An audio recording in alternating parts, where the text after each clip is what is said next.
Hello, Tashi Belek. This is Kyinzom from Australia Tibet Council. Welcome to our first episode of Cook for Tibet, and online series that we are doing over the coming weeks to celebrate Tibetan food, music, Buddhism, and of course Tibetan resistance. So I hope you will enjoy these shows and find some comfort and strength during these challenging times. So for the Tibetans joining us, I just want to say a few words. Tashi Delek, number two, Samuel Tashi Delek, and three months the Australia Pidel Hengan ki Tetong Tone, and chik tagegi legu chik tatri khasan zambuli nangla ntogi ki neyam di ani khanda kembe gi ani chik zambuli jiola chik benjo tudengi tone jizo na tapsin shibu chik chungyu du ani di kap ki tusu dela ani ngaran su pepe ki tone ani chik dela pepe ki rikshu uru che nere chu di nangshin di shorla ngaran su ki legu chepsi ki legu pe ya dide ki ngaran su tagye ki tone ani chik khanda legu yusne ta khanda dide chik bang tui shayare ani dide ngaran su de ani pepe ki shala momo wanzu ki tang hanzu ki pepe gyabyo nanye chola uru che ba ani habado ani di shorla shala sugi ani hanzu chik pe nangi chik khanda ngaran zu legu ki chik khanda dishe ke bai nere ani khashura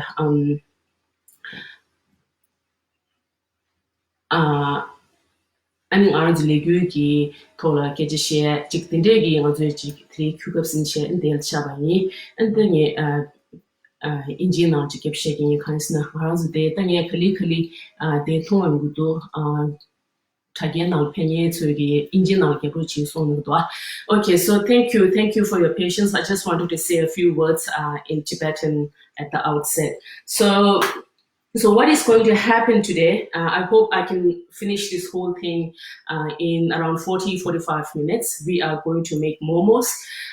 This is the most popular Tibetan dish. I'm sure many of you have tried this at Tibetan events or at Tibetan friends' homes. So I must say, this is the first time that I am doing a live Facebook. I don't have an IT support person next to me or behind me handling the camera because my husband is downstairs in the garage looking after our daughter, making sure that this show is not interrupted. So hopefully everything will go smoothly. And if something goes wrong, and if the internet does drop out, and it does happen, these days when everyone is online, the internet can be a bit overwhelmed, can feel a bit overwhelmed. And if it does drop out, I'll come back as soon as possible. So today we are going to make momos, and so I will start with the basic ingredients that go into making a momo, and I've got this half a kilo of minced beef. So before I say this, I must say that just to make it simple, momo making you can say it comes in 4 different stages. First is preparing the dough. Second is preparing the filling. And the third stage is putting it together, putting the filling in the dough, and finally you cook the momo. And that's the steaming. So I'll go through the steps again, but first I just wanted to just explain the 4 broad stages that we will go through. So all right, so the ingredients, once again I repeat, this is beef momo, half a kilo of the minced beef. And of course, by all means, feel free to use vegetarian, any type of vegetarian. In my email to our supporters the other day, I mentioned that you can, bring your, any type of vegetables, mashed potatoes, tofu, cheese, ricotta cheese in this instance, anything, and that can be mixed with any green leafy vegetable, whether it's spinach or kale or bok choy. So feel free to use a substitute for meat, it's in fact better if you can use vegetarian as the main ingredient for the momo. It's just that, when traditionally in Tibet, vegetables were not very common because of the cold climate, the cold, harsh, arid climate on the Tibetan plateau. It was not difficult. It was very difficult to grow vegetables. So the Tibetan diet was very heavily reliant on meat. But now we are in exile, and I personally think that we should avoid meat as much as possible. So in my family, we try to do both.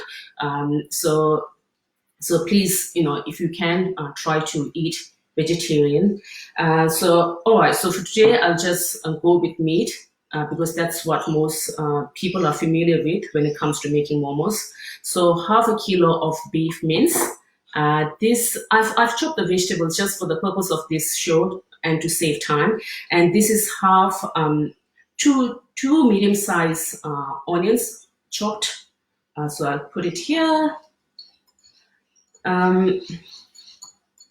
So I can see people joining in, and please feel free to leave comments and questions, and I'll try best to answer wherever I can. All right, so this is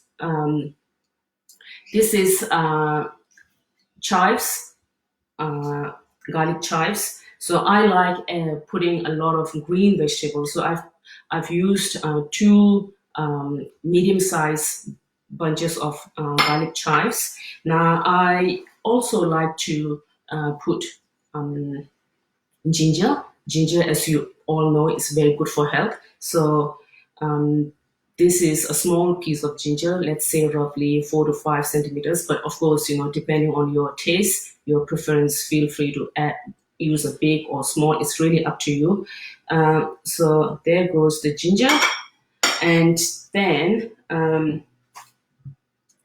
I'll put roughly, let's say, half a teaspoon of salt. I'm also checking the comments, so I will have to move around a little bit.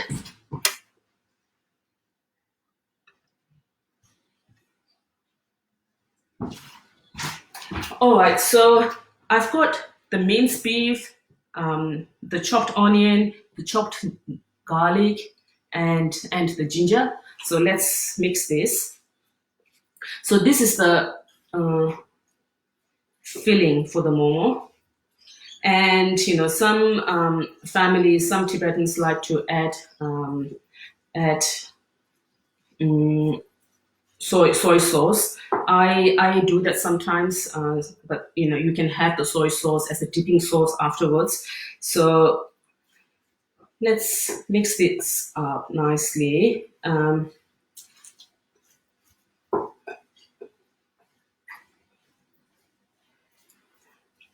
And in terms of the the green leafy vegetable, in Tibetan cooking or in Tibetan momos, you really don't have to be very precise with your measurements. It's really up to you. Of course, when you are making momos, you can add as much vegetables as you want.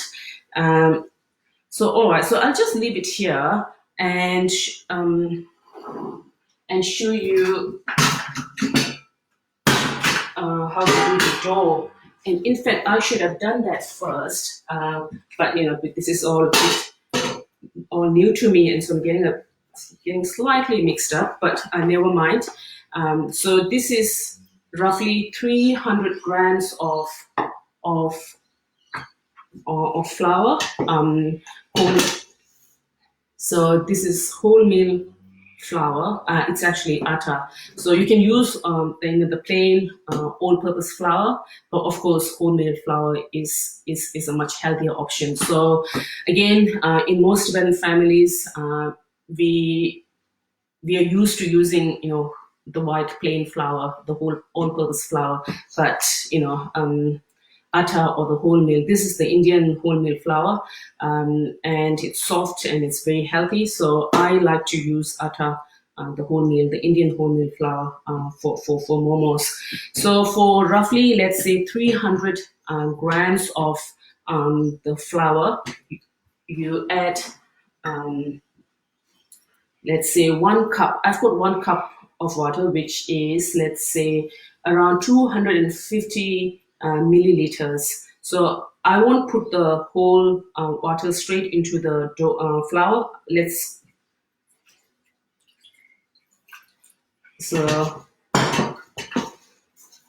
So you just have to knead the flour like this. You can add a pinch of salt if you want, but I don't.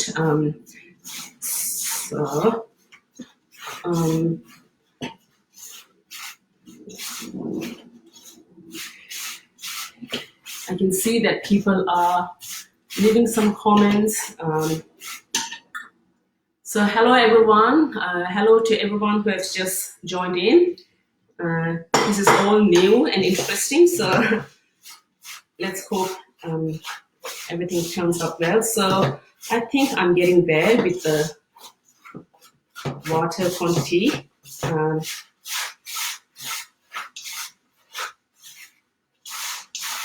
I'll try to show how it's coming up. So you just have to make sure that you knead the dough for roughly, let's say, 5 minutes.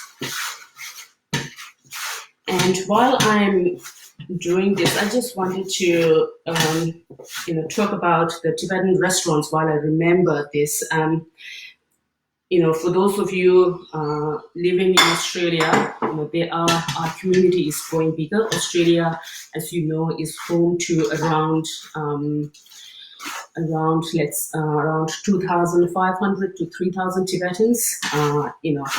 There are every year new Tibetans coming here as part of the Australian government's humanitarian program for Tibetan refugees.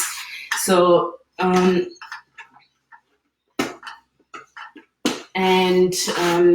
so we are based in most major cities around the country.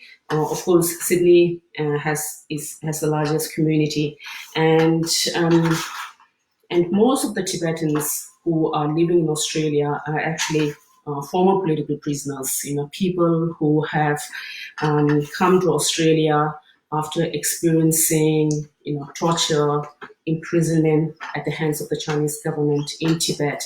They are the people who have first-hand experience of living under the Chinese occupation of Tibet, who have taken part in demonstrations, or who have written a poem or an essay to express their desire for freedom. Or there are Tibetans who are imprisoned because they have distributed books of His Holiness the Dalai Lama among their networks, or there are people who have been arrested because they have sent information with friends and families in India or overseas. So these people are here, very brave, courageous Tibetans who have challenged the Chinese government's authority in Tibet. And so some of them have set up restaurants, and if you can visit these restaurants and talk to them, enjoy their food, meet them, hear their stories, it'll be great. And I'll just start with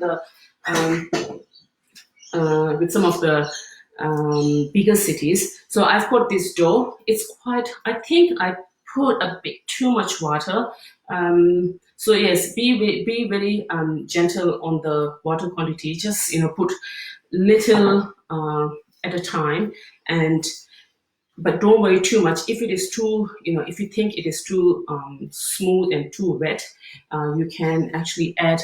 I've got some extra flour on the side just for this purpose. If you think that it is getting a bit too wet or too soft, so keep kneading the dough. This is my chopping board, everything. So I'll just do it here. You can do it, in the same container, in your same bowl, or on the chopping board if it's easier. So yes, I was talking about the Tibetan restaurants in Sydney, we have the Wild Yak restaurant based out of DY in the Northern Beaches. In Melbourne, which is the second largest city and has the second largest Tibetan community. We have, again, the same owner or the same family, Wild Yak restaurant.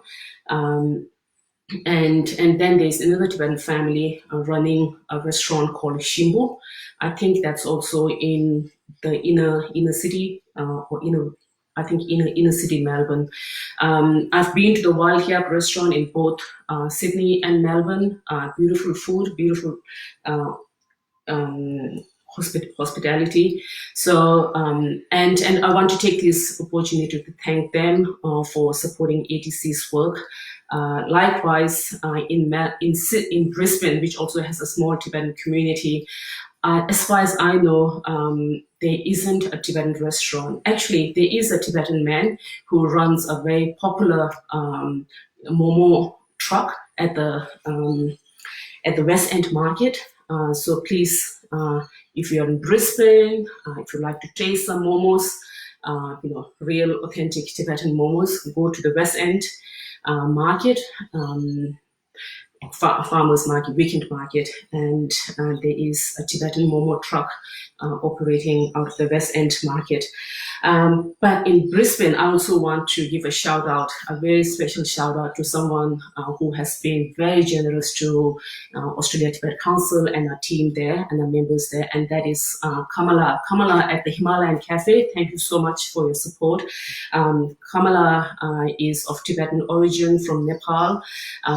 He makes the most beautiful Tibetan/Nepali dishes. So if you're in Brisbane, please visit Himalayan Cafe and enjoy his food and his hospitality. So I've put the dough now. Let it sit. Usually I let it sit for 10 minutes, 30 minutes. It's really up to you. And also it depends on how hard or soft it has become. If it is too hard, if you keep it for half an hour or even 1 hour, the dough will get a bit softer. So it helps, but my dough is quite soft already, so you don't really have to rest it for a long time. In fact, if you are cooking it straight away, it's better that it is a bit soft because it makes it easier. I'm also checking the comments here. Wherever I can, I will respond. I think these are just comments, no questions so far. And because I'm also cooking, talking, and also looking at the comments and trying to address any questions that may arise, so please bear with me if I miss any questions or any comments. Hello everyone, Tashi Delek to everyone who are joining now. This is Tibetan Momo Making, first episode of our Cook for Tibet series, to celebrate Tibetan food, Tibetan culture, Tibetan music, hoping that these online series will give you some comfort and strength and hope, in these difficult times. So enjoy. I will just leave it here for the moment. So as I said, Tibetan momos, they are 4 broad stages. So the first is actually, I should have done the dough first. So the first is preparing the dough, which I've just done. The second, let me just get rid of all these extra balls.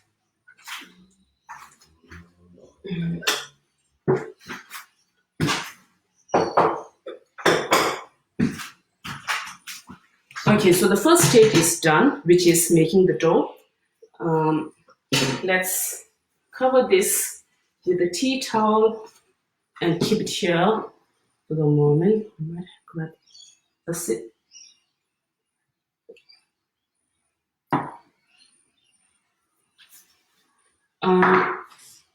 Okay, so the second stage again is is the ingredients.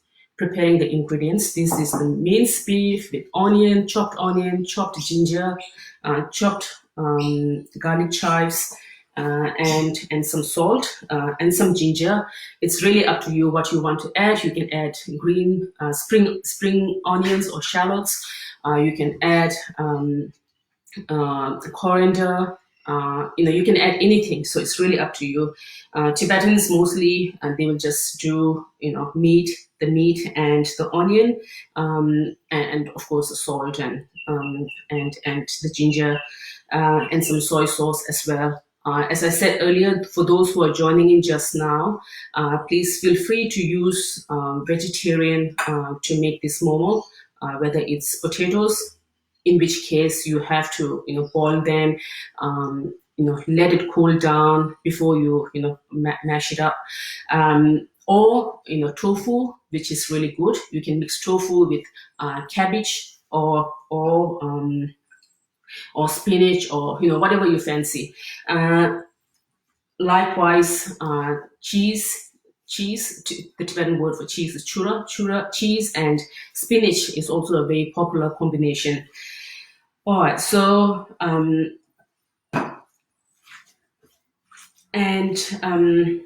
so this is done. The filling is done. Let me just check that I've got the salt right, the salt quantity. So I'll take a small amount of the meat, and it's raw, but it's okay.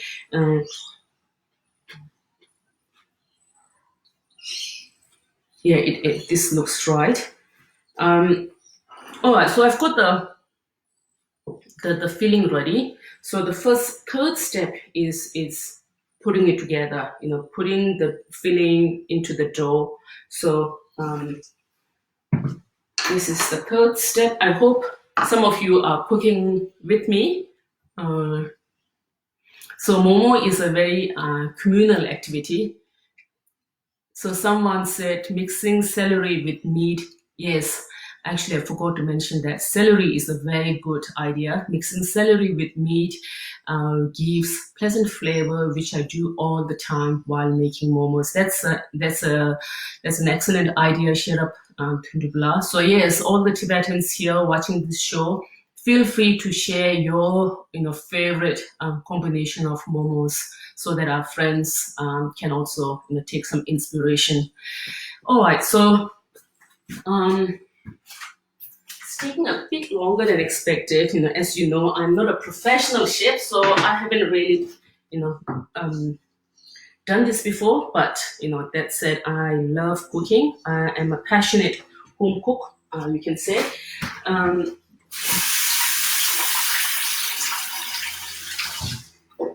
All right, so now before you do that, I will show you the steamer. I haven't talked about the steamer yet. So of course, to make momos, you need a steamer. So this is a stainless steamer, stainless steel steamer that I've got. You can have steamers, which is aluminium, which most Tibetans have in at their homes, aluminium, or some of you may be using something else. So that's really fine as long as you have a steamer. That is all okay. All right. So before you start doing this, remember to grease the steamer. So I don't have a cooking spray, so I'll just use my hand and grease this.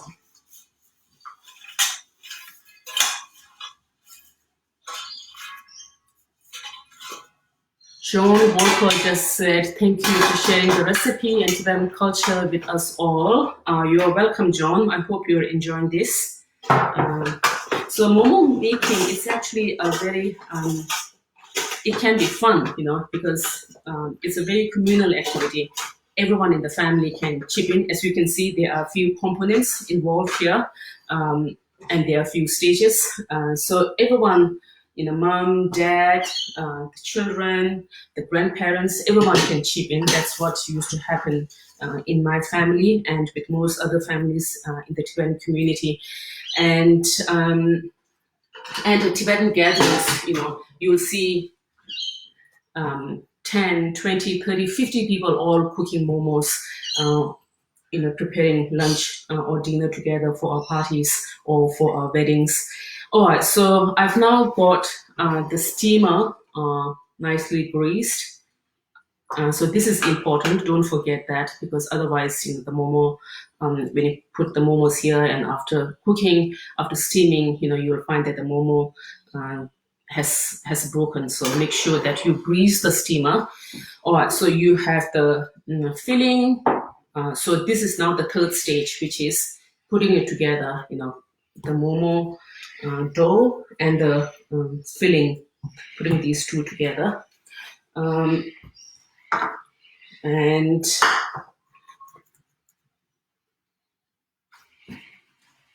I hope everyone can hear me okay. It's a bit rainy here tonight, so and also where I live, it can be a bit noisy. There's a lot of bird sound coming, so it can be a bit noisy.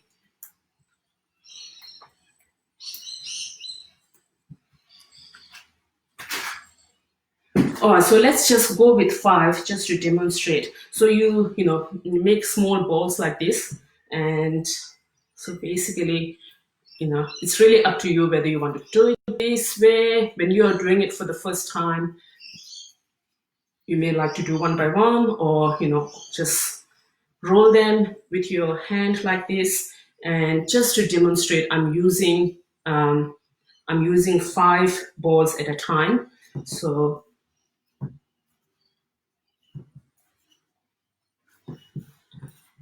all right, so I've got these 5 small balls to begin with, and now you have the dough. And the size is really up to you. Small, big, medium. I tend to go, on the slightly bigger side, because it just saves me time. It tastes the same, but it's really up to you. If you have a lot of time, make some really small, cute ones. That's totally fine. So all right, so I've got this dough. Flatten this like this, and there are a few ways to do it. And those of you who are doing this for the first time, just keep it simple. Just and sprinkle some flour. Just roll it up like this, and if you can, make sure that the edges are slightly thinner than the rest of the momo skin. So you just with the rolling pin, you press the edges, move it around. I'm doing it slowly so that you can see. I hope you can see it here. So what you have got is something like this, a palm size momo skin, which is slightly thinner on the edges. The reason being, when you fold them, they are evenly thick. So all right, so I'll leave it here. I'll repeat.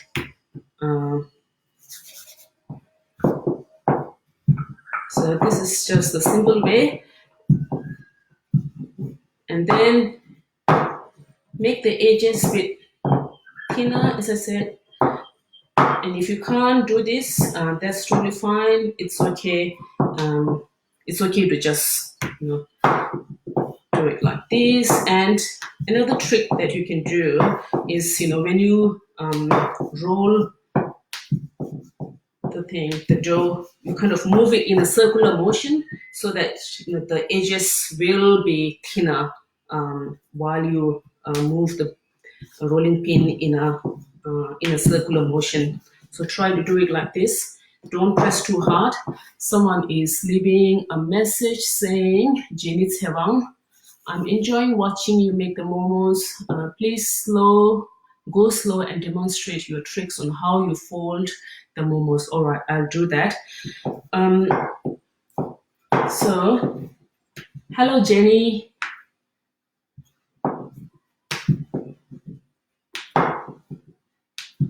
Hello, Kirsten Henderson, cooking with you. That's great.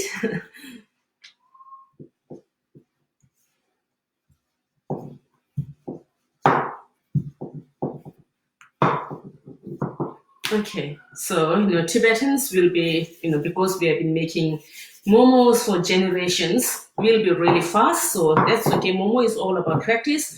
You kind of roll it like this, and then go faster. But to begin with, just go the simple way, which is roll it, roll it, move it around, roll it. All right, so I've got 5.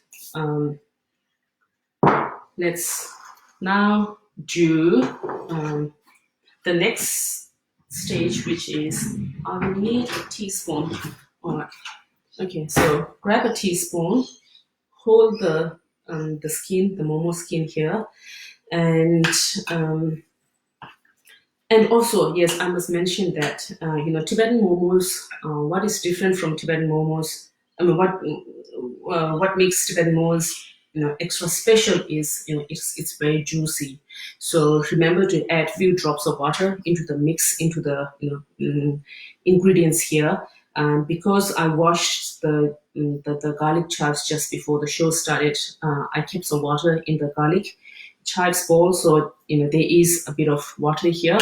Add 1 teaspoon, one teaspoon of water, or 1 tablespoon of water, or maybe more. But to begin with, don't make it too juicy, because you will struggle to fold it. Because all the water will come out. So, while you are practicing, it's okay to, keep it on the dry side.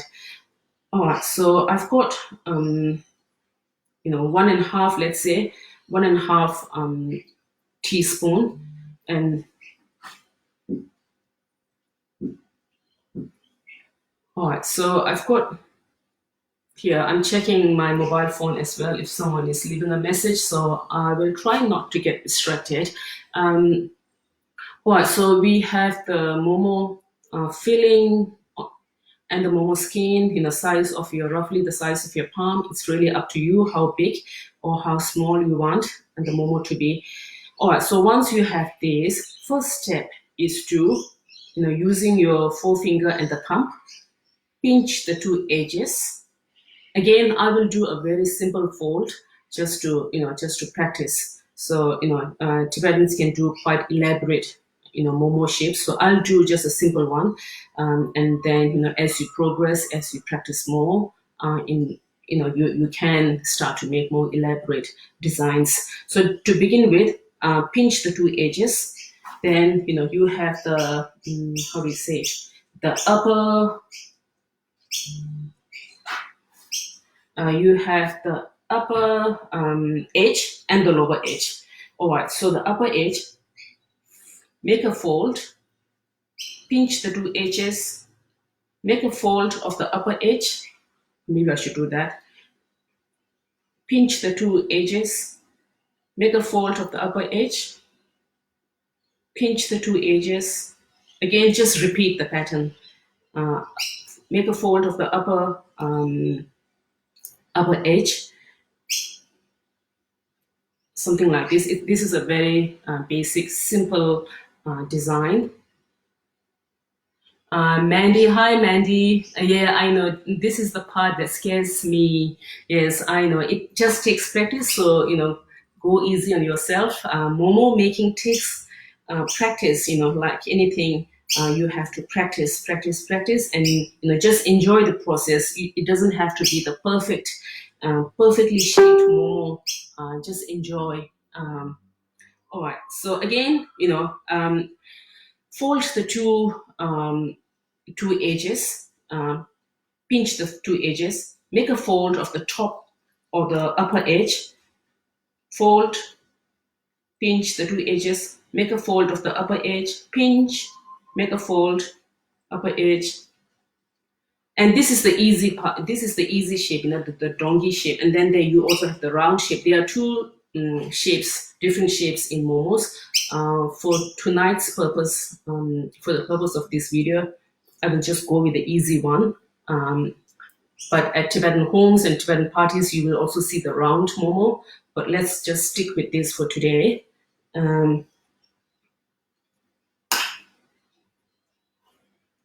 I hope you're enjoying making your momos. Joan Walker says, I am another scared at this bit. Don't worry, go slowly. It took me many, many years to get this right. And the more you do, of course, the better you get. So, be gentle on yourself, just enjoy, because it is fun. And if possible, do it with your family. One person can knead the dough, the other person can chop the vegetables, mix them up, and then one person can, make these momo skins, and the other person can then start, making these shapes. So it's a very communal activity. Everyone chips in, and then in the end, everyone eats together. So it's a beautiful, I think it's a beautiful tradition in our culture. People cooking together, eating together. So if you have family living with you, try to do this, together as a family. I'm just trying to remember while we make this what I wanted to say. So it's been quite a busy day and a week. So I haven't really had the chance to put together some of the messages or some of my talking points tonight. So I'll just try to remember as I go along. Everyone, I'm sure, is suffering as a result of the coronavirus crisis. Everyone everywhere is affected by this crisis. Of course, some more than others. Someone said, can you kindly show us a round momo shape of, okay, I'll do that in the next one. And then Jigme said, garlic chives, great. Yes, that's what's happening here. Okay, all right, so I have the 4 momo first. Let's 5 momos. And you do in small batches, and that's more manageable. And then cover it, keep it here like this. And now the second one, again, roll it like this. I like to do in small batches. It's more enjoyable. It's a bit of variety, every few minutes. All right, so again,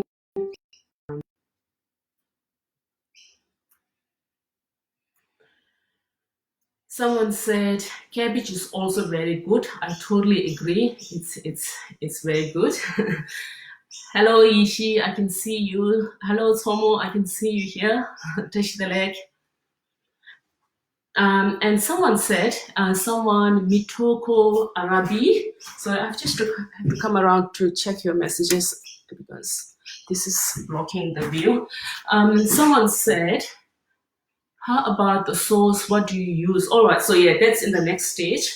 I will go through that. All right, so again, a new batch of balls, momo balls. Again, press it.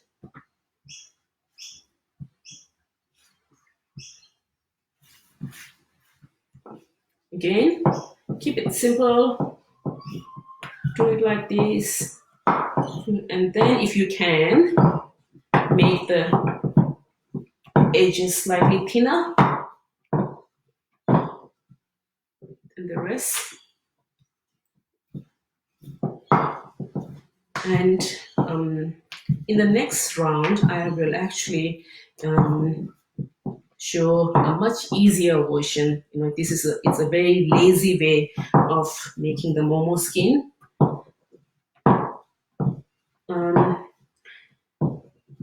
So yes, the Tibetan momos. This is a favorite, at least in my family, and I know with many families, it's a favorite, most popular dish. In my family, right now, I have a young daughter who loves momo, and I cook momo. This is our Sunday dinner. And every Tibetan party you attend, you will always get momo. This is like a special dish. It's also, it's a Tibetan comfort food, very healthy and also very tasty. And that's what I like to do. When you cook, it has to be healthy. It also has to be very tasty. And that's what momo is. And this is our Tibetan comfort food. Exactly what you need at this time. you need food that can feed your stomach, but also feed your soul. And I hope the momos will do just that. Hello, Carrie. Hello, Carries. Nice to see you here. All right. I will try not to get too distracted, but I think it's also important to check the messages and see if there are any questions coming up. All right. Someone earlier asked if I can do the round shape momo. So yes, again, it's same. The first step is same. It's pinch the two edges like this, and then you kind of, without moving your thumb, you move the forefinger and bring the. So because there is no camera person working with me, I'm not able to show exactly how this is moving, but something like this. I'll do it again. So here.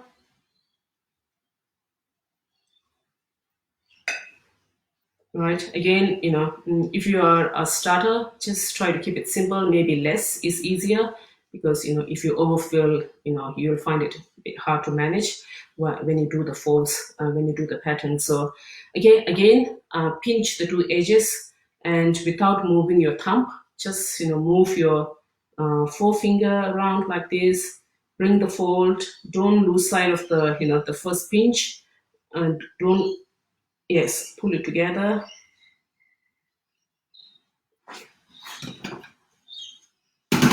I personally like the donkey shape, the half moon, not donkey, I don't know why I'm saying donkey, the half moon shape. The half moon shape because I personally find it easier. Of course, some people may find the round shape easier. It's just a personal choice. So it's something like this. A little bit open, and I will try to be a bit quicker because now we are in. I think we have been doing the show for the last 42 minutes, so I will try to do it a bit quicker. And actually, I was planning to do both trays. My steamer has two trays, but I think for tonight's purpose, because it's simply to demonstrate how we can make momos together, I will just go with one tray because otherwise it can take a bit long. So I will get the hot water ready. Again, like this. Hello, Kyinzom Dhongdue. Thank you. Thank you for your message. Really great initiative. Hello, Sonia. Thank you for introducing the Tibetan Momo to us. You're welcome.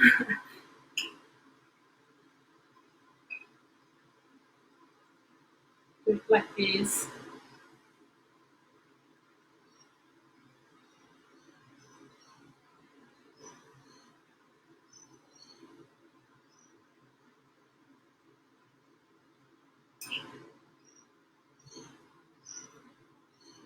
Okay, so just a little history about the momos. First of all, I must admit that I am by no means an expert on Tibetan food culture. I just love making food for my family. I love making food for my friends. But from what I know from my family, from my parents, and of course, from experts in the field, momo, it's been around for many generations. The origin of momo, um, in many Asian cultures, you would actually see some variation of the dumpling. Whether it's the Chinese dumpling or the Japanese dumpling, or even the Mongolian dumpling.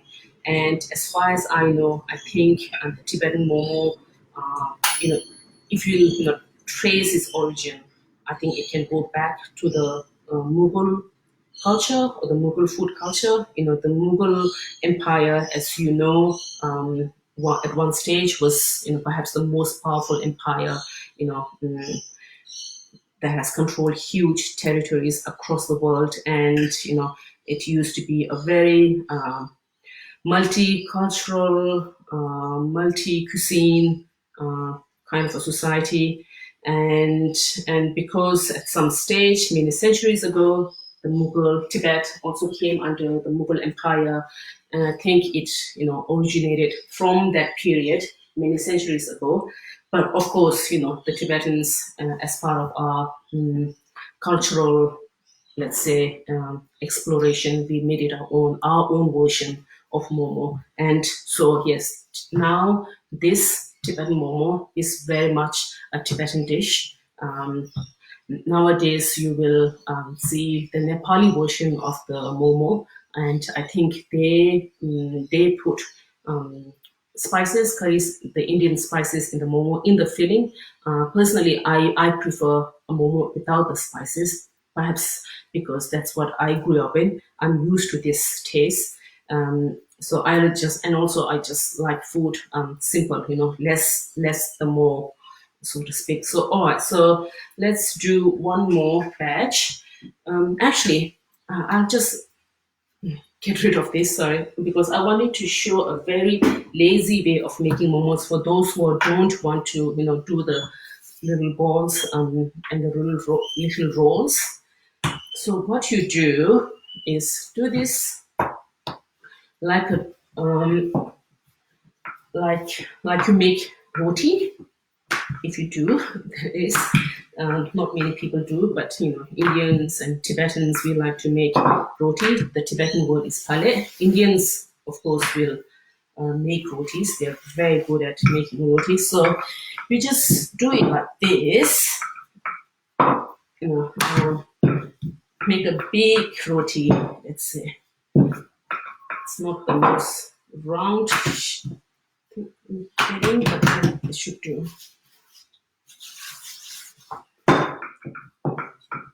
So I just need 2 or 3 more to go in the tray. So once you have, let's say, a momo, the thickness of this is, let's say, 1 millimeter roughly. Then you use this mug.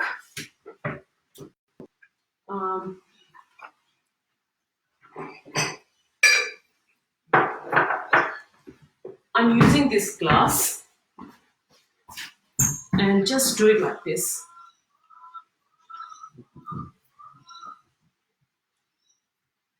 I don't know if you can see it. So basically what I'm saying is, instead of using the rolling pin, making small balls, you just use a glass or something like this, like a lid or something like that, to cut these shapes from the dough. And then there you have it. And so that's a very lazy way of making the dough. For those of you who are just starting out, you can also try this. All right, so you have this. And of course, you can reuse this, which I will do later.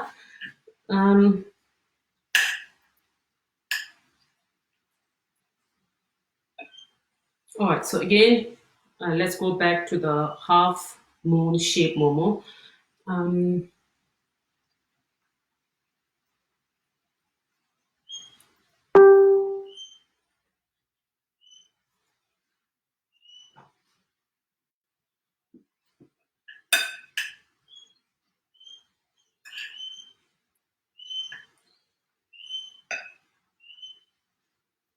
Like this, like this. And if you think, the tray is full, but you still have 1 or 2 more momos, what you can do, you can just put some oil.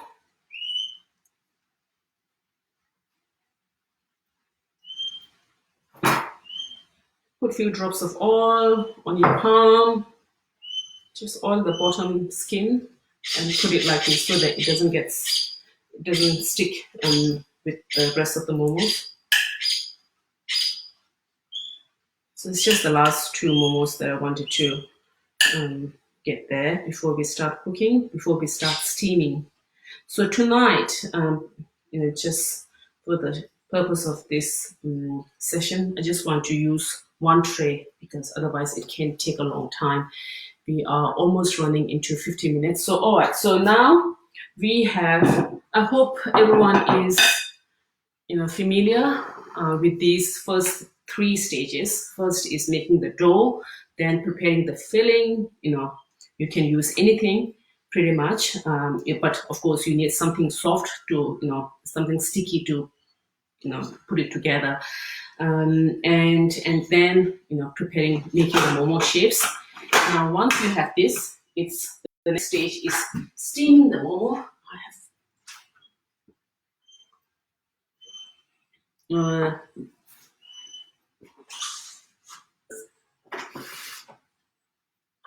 So now in the bottom tray of the steamer, let's say add 1/3 of hot water, like steaming hot water.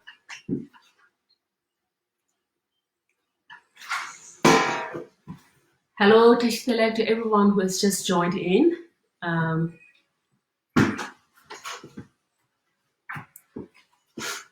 All right, so that's the final stage. 1/3 of water. And we are almost there. Let me find the cover. Okay, its cover is there. And I will do this once we finish the show. So let's just put it there.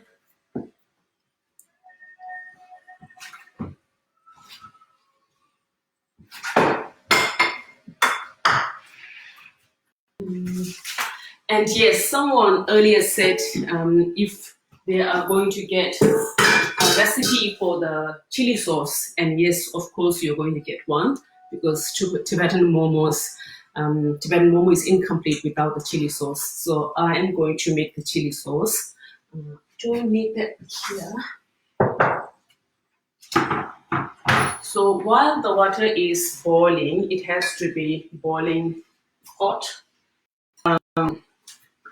Let me just clear my workbench, and now I will show what goes in the chili sauce. Again, I like using fresh, simple ingredients. So this is like the fresh, the dry chili.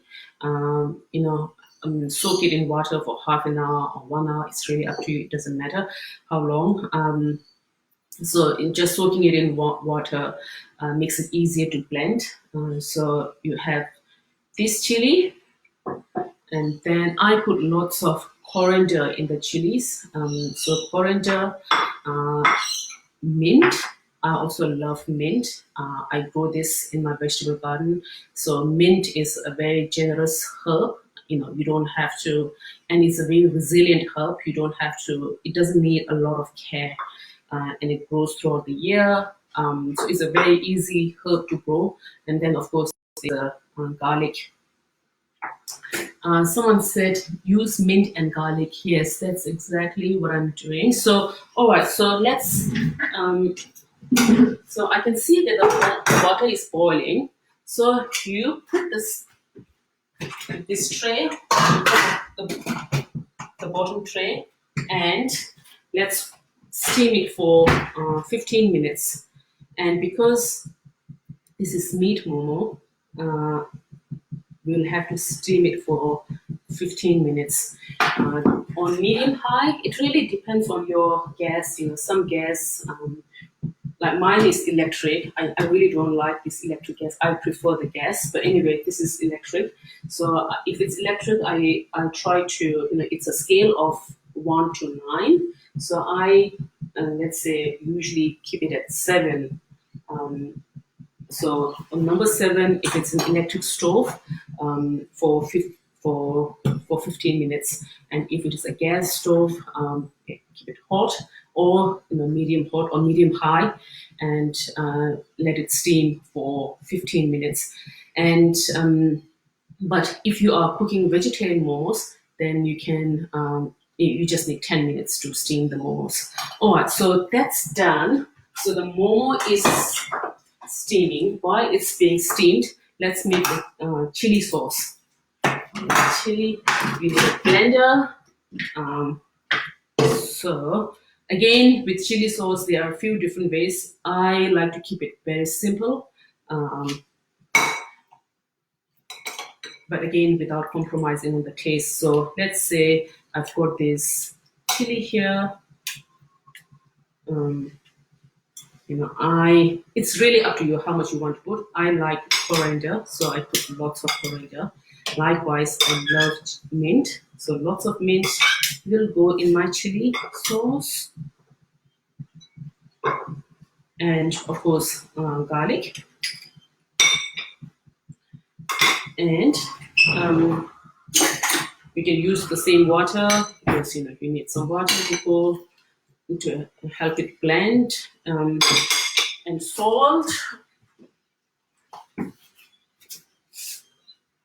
Again, it's up to you. Let's say half a teaspoon, and we can check, if it's too less, too little.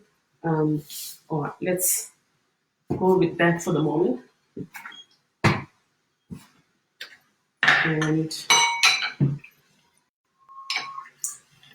again, the amount of water that you need to put, it's really up to you. You need a thick sauce, use less water. You like it a bit more watery, use more water. So it's really up to you.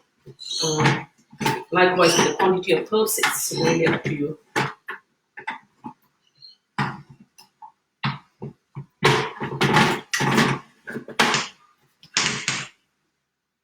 Okay, so then, yeah.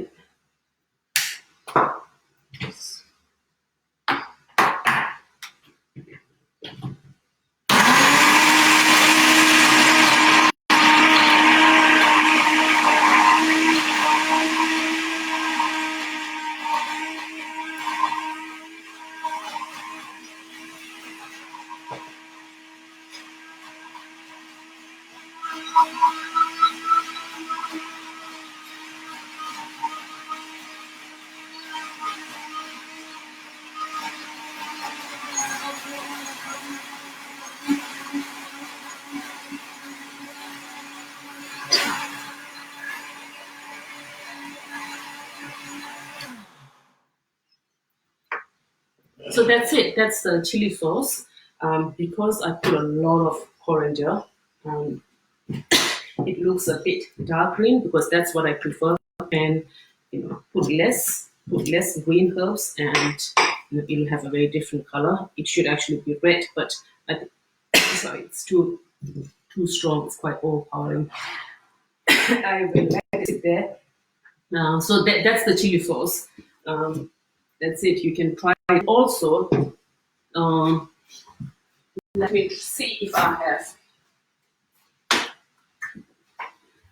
So what can also go in the chili, which some people do, and I do that sometimes. You can actually add some cheese, a spoonful of cheese to the cream cheese or ricotta cheese, something soft to go with the chili, and you can also make a chili cheese sauce. And that's a recipe that I learned from my grandmother, because in Tibet, my grandparents, my grandmother was a semi-nomad, semi-farmer. The word is summer dog. You do both. You look after your animals, but you also do farming. So, when she was growing up, she lived with animals. So, which means in our family, we have cows, yaks. And when I was growing up in Bailakupi, which is the Tibetan refugee settlement in southern India, she used to make chilies, and at that time, we didn't have a blender. 30 years ago, we didn't have a blender. So what we used to do, and if you don't have a blender, in fact, it's much tastier. Use the good old mortar and pestle.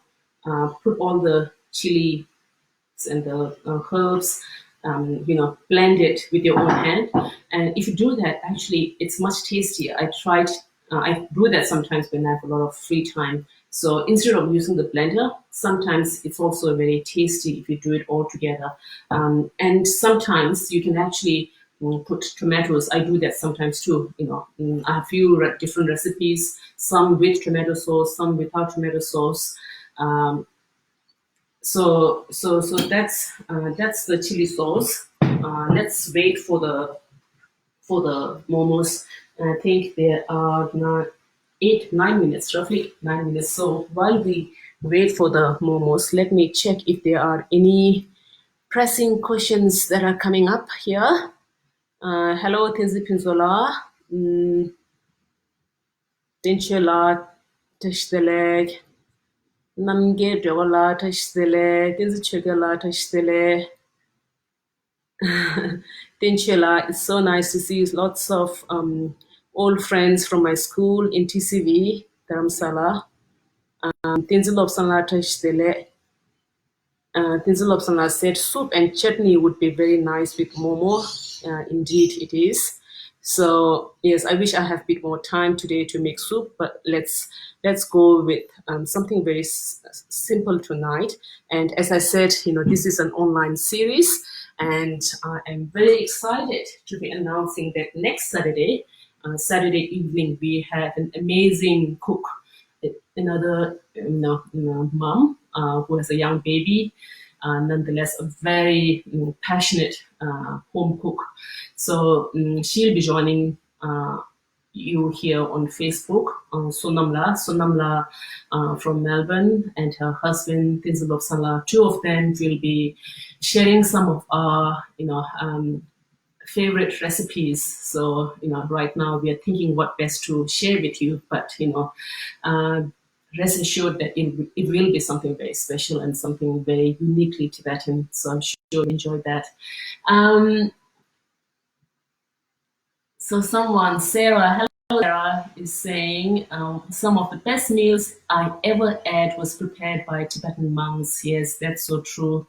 Monks are very good cooks, especially the bread they make, the palet in Tibetan it's called. It's very nice. And I guess it's all the blessings from the monastery, the monks, the prayers that they do. It somehow, I think, makes the food tastier. All right, so Mandy is saying, no, what I'm having for dinner tomorrow night. Thank you so much. So yes, those of you who don't have the ingredients tonight, this video will be available on Facebook. So please, when you get the chance, you can follow the recipe here. All right. So while we wait, I just hope that you're all keeping well. These are tough times for all of us. And of course, everyone in some way, is hurting at this time. Some, of course, more than others. So, this is our way, my way to say, that in these times we need to be there for each other. We are all in this together. And if there is one thing that has to emerge from this crisis, is that we have to come out of this crisis as a more compassionate world, as a world more caring towards each other, more empathy towards each other's suffering. Because as this crisis has shown, of course everyone is suffering, but some are suffering more than others, and often those who are already vulnerable and marginalized are suffering the most. We are talking about a lockdown for 21 days or a few weeks or even 4 months. But just to put in perspective, the people of Tibet have been in lockdown for the last 70 years. Tibetans can't get out of Tibet. Tibetans like us can't go and visit our country. So Tibet has been in a state of lockdown for the last 70 years of Chinese occupation. Likewise, inside Tibet, Tibetans are not able to travel freely from one city to another.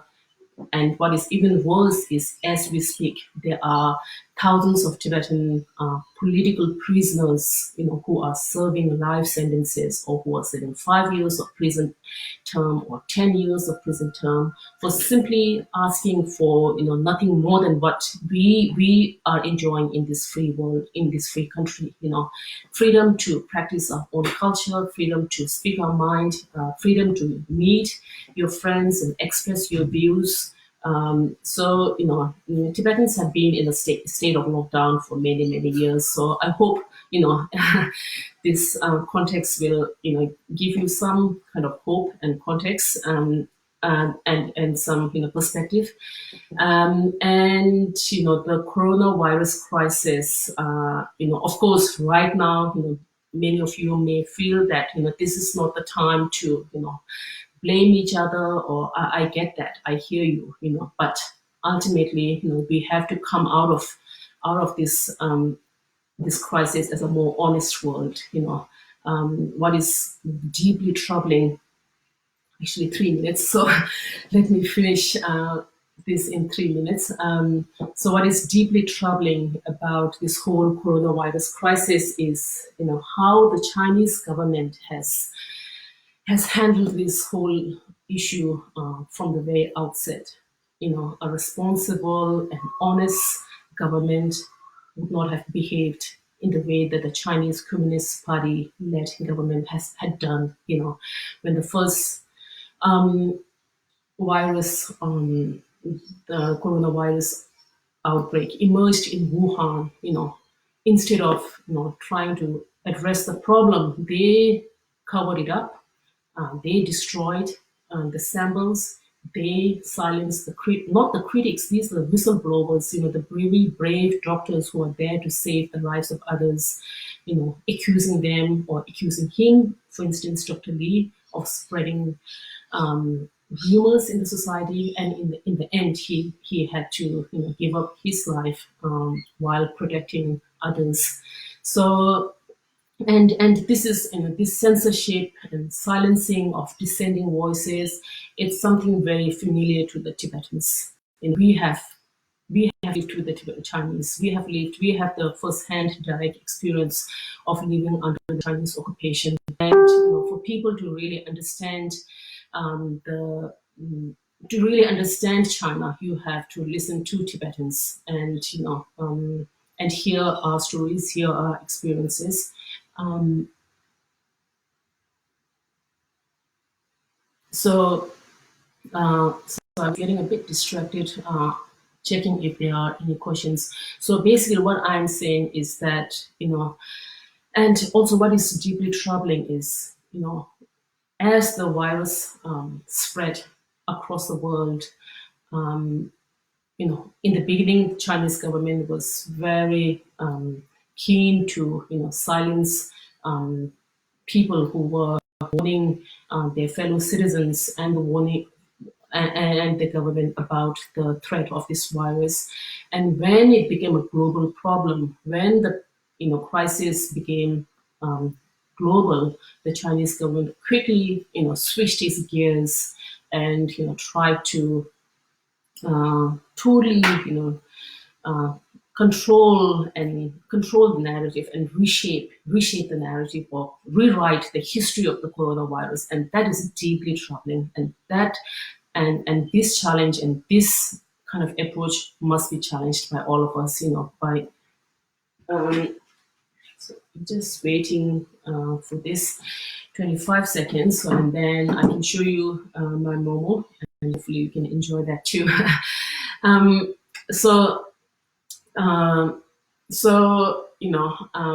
What I am saying is, ultimately, when we come out of this crisis, we have to come out of this crisis as a much more compassionate world, a much more honest world. So that's the Momo.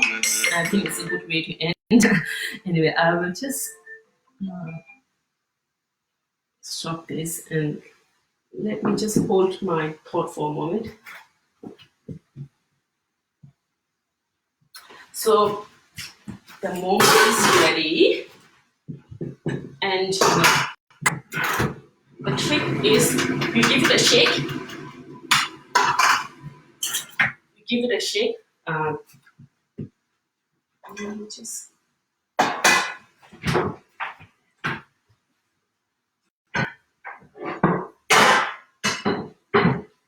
as you can see, I wasn't really well prepared. So anyway, so the momo is ready. 15 minutes it takes to cook meat momo.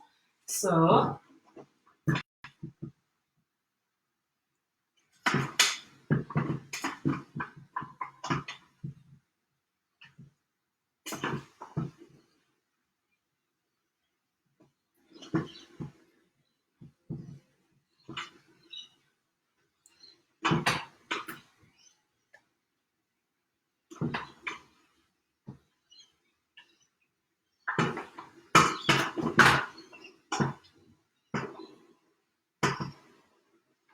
I will just take these just to show you. So the momo is ready. You can see I've got 7 of these here already served to my family once we finish this show. Someone said we are coming for dinner. Yes, please do. Hello, Jemima. Thank you.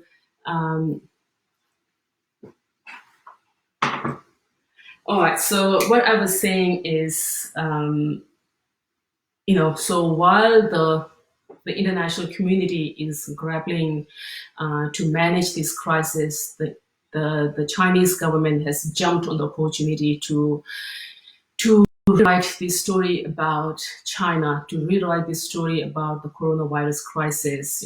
From this brutal, irresponsible government, now they are out there to project itself or present itself as this benevolent, responsible world power. And of course, that kind of story is taken up by a lot of the media, and which is very troubling, very concerning. So I hope that we can tell the truth. And I know that at this time there is a lot of xenophobia, racism against anybody. Racism in any form is strong, but under this kind of protective banner of anti-racism, or in our kind of collective fight against racism, we also should not stop ourselves from cautioning the Chinese government, or in fact, in this case, holding the Chinese government responsible for this enormous global crisis that it has caused in the first place. So, let's be honest to ourselves. Let's be honest with each other, and only then, we can have a more, equal world, a more sustainable world, a more peaceful world, and otherwise, we are, going on doing business as usual, but without really talking about the elephant in the room.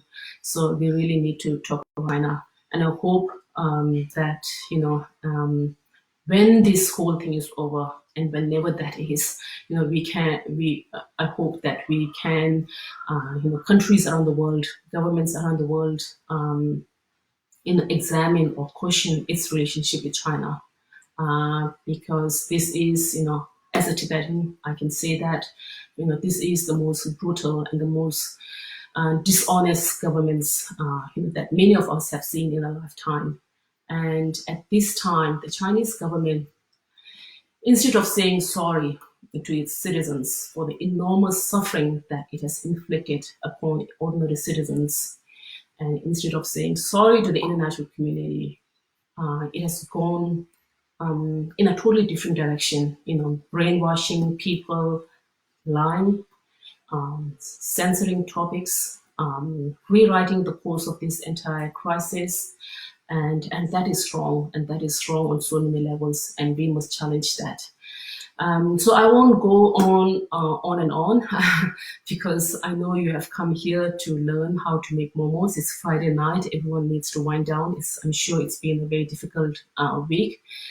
Certainly it has been for me. I have a young daughter managing homeschool. Of course, my husband, who is very supportive, has been working part-time so that he can do the homeschool for our daughter. But still then it's been a very difficult few weeks for many families around the world. But then just to put in context, our suffering, the experience that we are going through is nothing in compared to the suffering of the Tibetan people inside Tibet. They have been in this lockdown for the last 70 years, and we don't know when that lockdown will end. At least, in our part of the world, we know that this crisis will be over, and when the world, returns to a normal state, our lives will also be normal. But the Tibetan people don't have a voice. The Tibetans inside. This is why we are here as Tibetans in the exile community, speaking up on behalf of the Tibetans inside Tibet. This is what Australia-Tibet Council does, making sure that the Tibetan voices are heard, making sure that we counter the Chinese propaganda, making sure the real story of Tibet is told and heard by the international community. And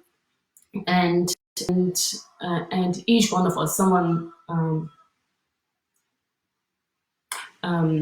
So Sunamla is saying thank you for the Momo recipe, but also fighting for justice for Tibet.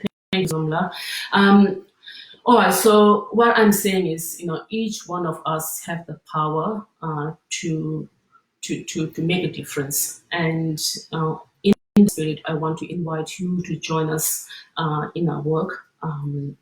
Australia Tibet Council has, we, like many of you, I'm sure, at your work, wherever you are working, or even in your personal life, you have lots of plans,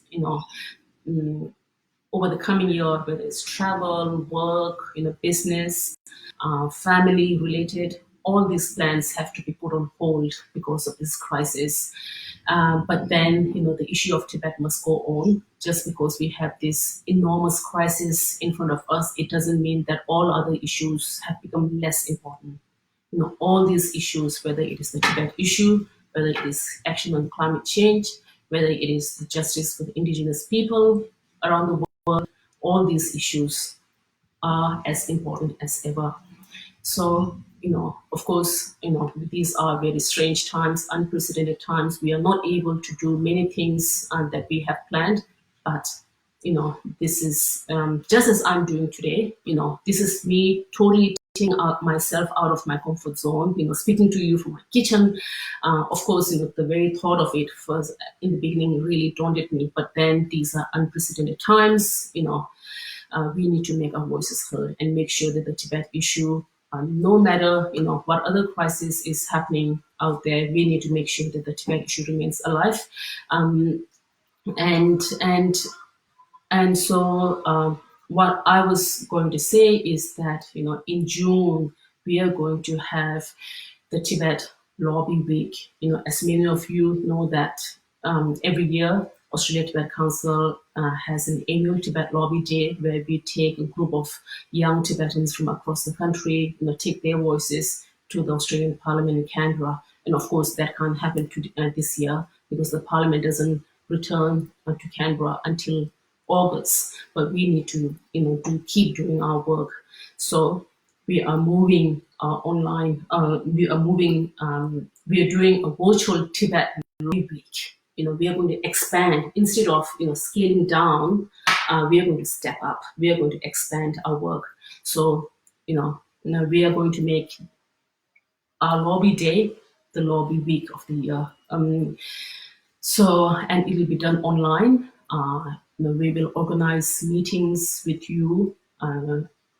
For you with your local MP. So I invite all Tibetans living in Australia, all our friends, our supporters, all of ATC's members to join us in this lobby initiative. You can meet your MP just sitting in your home office, in your home, in your living room, sitting in your garden, having this face-to-face meeting with your local MP. On Zoom, you can, it'll be a video meeting, so it'll be equally powerful. You don't have to, you can only spend half an hour doing that meeting, but it means a great deal to us. It means that the Australian public cares about Tibet.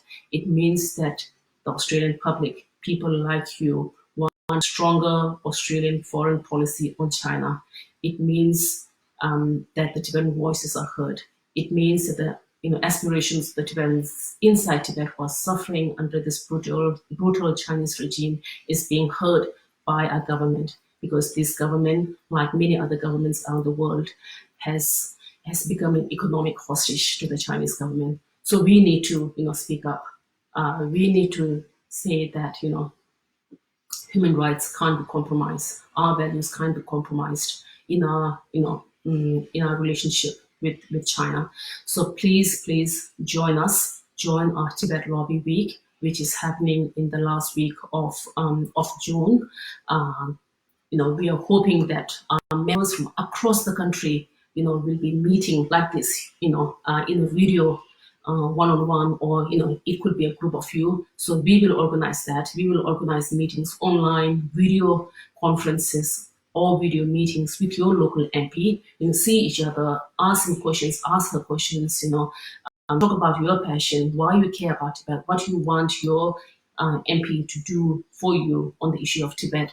And ahead of the lobby meeting, that week-long lobby initiative, we will organize a one-day conference, again, a virtual conference. As you know, that these days technology can make everything so real and so effective. So I can assure you that it will be a very enjoyable, very productive experience for all of us. So please do join us. And sign. And if you are already not on our mailing list, the first thing after you finish watching this show is to sign up to our mailing list. I'm an activist, so I came prepared with this one. So join us on atc.org.au. So if you're not on our mailing list, please visit this website, atc.org.au, and sign up so that you can join our Tibet Lobby Week and meet your local MP and speak about Tibet and why Australian government has to have stronger policy on Tibet, on China. So I guess that's all. But before I end, I want to thank all of you for joining me in this first live show. I hope you have enjoyed. It's quite a long show, so I will wrap it here and join us next week again, Saturday. A beautiful Tibetan couple will share some of their very unique and special Tibetan recipes. Sonamla and Dinzulok from Melbourne. Sonamla, as I said, is a wonderful cook, mom to a young baby. She'll be joined by Tinzulok Sangla, a very dedicated Tibetan community leader. So together they'll be sharing, their recipes with you. So please make sure that you hit on the that notification thing on Facebook Live, so that when we come back next Saturday, you will get the notification. In any case, watch this space. Enjoy your evening. Take care. Take care, all of you. All right. Thank you, everyone.